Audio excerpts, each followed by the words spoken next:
The capacity market, or CM, supports the GB energy system security and a range of different technologies by procuring enough capacity to meet forecast peak system demand. This capacity can be from generators, storage, interconnectors, or demand-side response, otherwise known as DSR. All assets and DSR are derated depending on their expected availability over peak demand periods. Less controllable assets are typically less available and therefore receive a more significant derating. This means they can get a fraction of the value of fueled technologies. Even so, it's regarded as a technology-neutral scheme that accounts for the likelihood of different generation types being available over the winter peak. The CM procures the capacity that's required over two separate auctions. A T-4 auction, 3.5 years ahead of the delivery year, that procures most of the capacity requirement, and a T-1 auction, 6 months ahead of the delivery year, that procures any additional capacity identified, which is possible since it's closer to the year in question.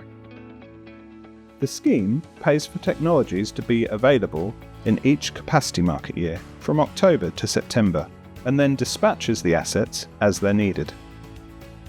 In terms of recovering the costs of the CM, the situation is a little complex.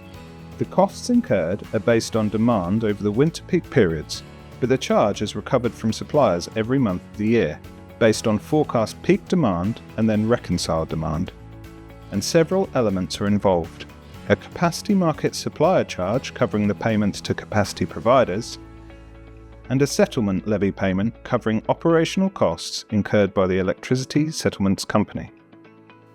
Let's look now at whether you'll know the CM charge in advance. We have good visibility of the scheme's annual costs ahead of the delivery year.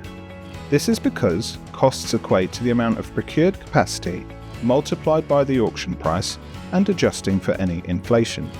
However, the pound per megawatt hour charge is much less well known because the total demand over the chargeable periods, 4 till 7 p.m. weekdays, November to February, can vary substantially. The main drivers of the CM charge are the auction clearing price for the relevant T-4 and T-1 auctions, the capacity procured during these auctions minus any capacity that subsequently has its contract terminated, and chargeable demand over which the cost is spread.